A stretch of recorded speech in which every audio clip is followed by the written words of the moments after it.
Welcome to the Allegrativity Powercast with Allegra Sinclair. Get ready to punch fear in the throat, show up, and tell your story. Allegra Sinclair is here to help you become the powerful woman you are meant to be. It's finally time to get unstuck and reveal how fabulous you are. And it's time for your host, Allegra Sinclair. Hey, this is Allegra. Welcome to this week's episode of the podcast, episode 32, Why Holding On to Past Mistakes Makes You Fat. Holding on to past mistakes makes you fat? What you talking about, Miss Allegra? I'm always looking for a new reason why I'm fluffy. So if you're like me, the opening of this podcast just made your day. But hang on, grab your big girl panties because I'm probably not headed where you think. I believe that anything that makes us feel shame or lowers our self-esteem makes us fat. How? Because it weighs us down. When you think heavy thoughts, your body responds by holding on to extra calories and you get fat. Sometimes our fat isn't the fat we can see, the regular old physical fat. Sometimes our fat is the more insidious fat, which is inside our minds, which is harder to detect and get rid of. I know losing physical fat isn't easy, so there's no need for you to jump on that last comment. In fact, if you pay attention to Twitter on Friday, you're going to see me tweeting about Whole30. But for today, I know that if I eat an entire pizza every night before bed, there are going to be some pretty obvious physical responses to that behavior. No, I'm not talking about heartburn. What I mean is that I will likely gain weight. This behavior doesn't give my body a chance to burn off any of the calories, so guess where they go? Nope, not to my eyelashes. Wouldn't it be lovely if that was the destination? However, it's more likely that those pepperoni calories will find their way to my booty. A similar process goes on when we eat a virtual regret sandwich slathered with spicy condemnation mayonnaise or self-loathing mustard right before bed, or all day long, or ever. When you hold on to past mistakes, what you're really doing is refusing to forgive yourself for being human. Further, you're punishing the woman you are today for a lesson that you learned a long time ago. How does that taste? I suspect it tastes worse than my previously described mayonnaise and mustard. I know that sometimes it's more difficult to let go of our past mistakes because we live with a bunch of elephants. Those super helpful people around you who have such excellent memories. They don't have any trouble at all reminding you of the mistakes that you've made, no matter how long ago you made them, how much you've grown since then, and how frequently you have punched fear in the throat since then. Those people. If that's your situation, love yourself enough to say farewell to those toxic people and find some new loving supporters. Now, before we leave the toxic people entirely, forgive them, for they know not what they do. They are so wrapped up in their own pain from not forgiving themselves, how can they possibly be good to you? Okay, enough about them. The most difficult person for us to forgive is usually ourselves. Regret, shame, and guilt prevent us from letting go of our past mistakes. Rather than reflecting on these experiences and learning from them so we can move forward, we tend to dwell on those unfortunate incidents. By refusing to forgive ourselves, we remain trapped in the past. If I choose to forgive myself instead, I can be freed of the weight of all of those memories. And depending on how many historical artifacts I'm carrying around, that could equal 5 to 15 pounds, at least.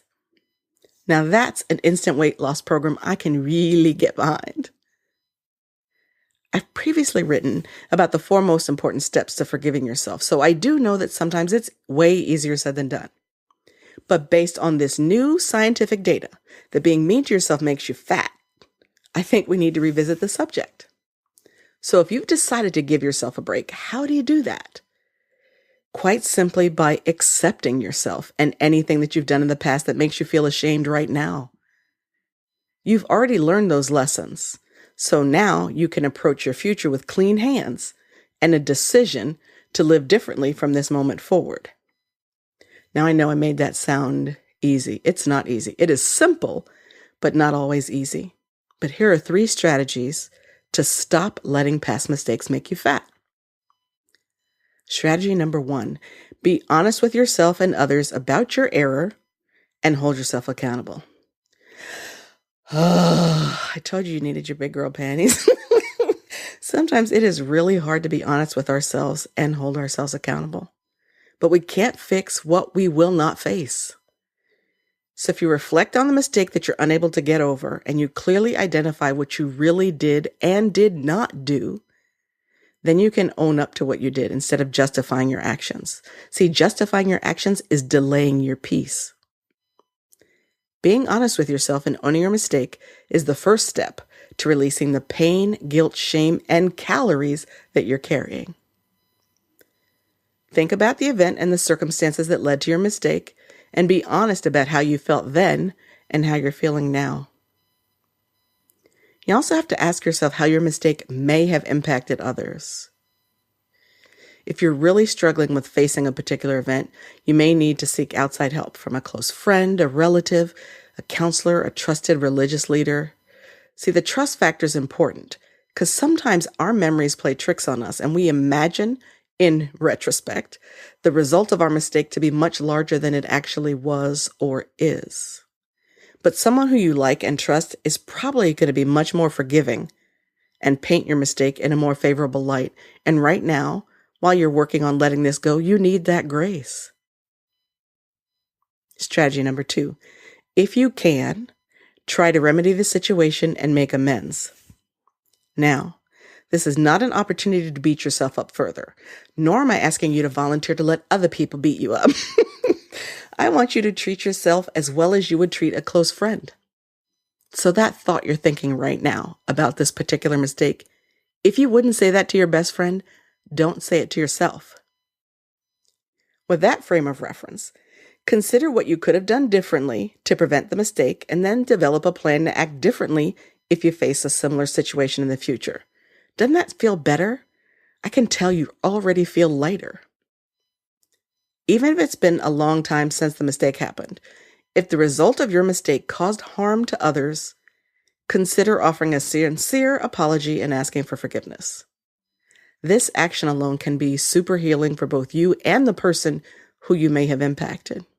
If you can't make amends to those who were impacted, consider doing a different kind of act of contrition, another good deed or an act of kindness to show yourself and others that you really regret what you did. If your poor decision resulted in a monetary loss, seek to make financial restitution. Now, this last aspect of strategy number 2, I'm going to tread carefully before sharing, because it is share your story with others so that they can avoid making the same mistake. And I hesitate because everybody's not ready to receive your lesson, and they don't have to be. Nor do I expect you to take out a billboard or tell every person that you meet what you did. That's not what we're talking about.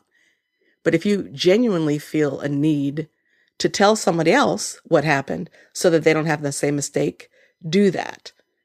And then once you have done that, all that you're responsible for is the communication that leaves your mouth. How the other people receive it, that's their work to do. So once you have shared it, your work is done. Strategy number 3, remember that you have grown and you are no longer the same woman that made that mistake. You have changed a lot since then, and you've overcome a lot of challenges in your life.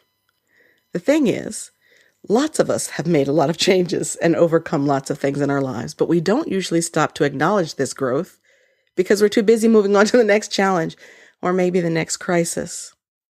And sometimes the growth is incremental, and we only want to recognize huge, earth-shattering changes. I'm all for continued growth and movement, but I do want us to stop and celebrate smaller victories. At least take a moment to acknowledge these changes so that you don't miss all the good work you're doing as you become more and more powerful. All of us make mistakes, and sometimes they do come with serious consequences.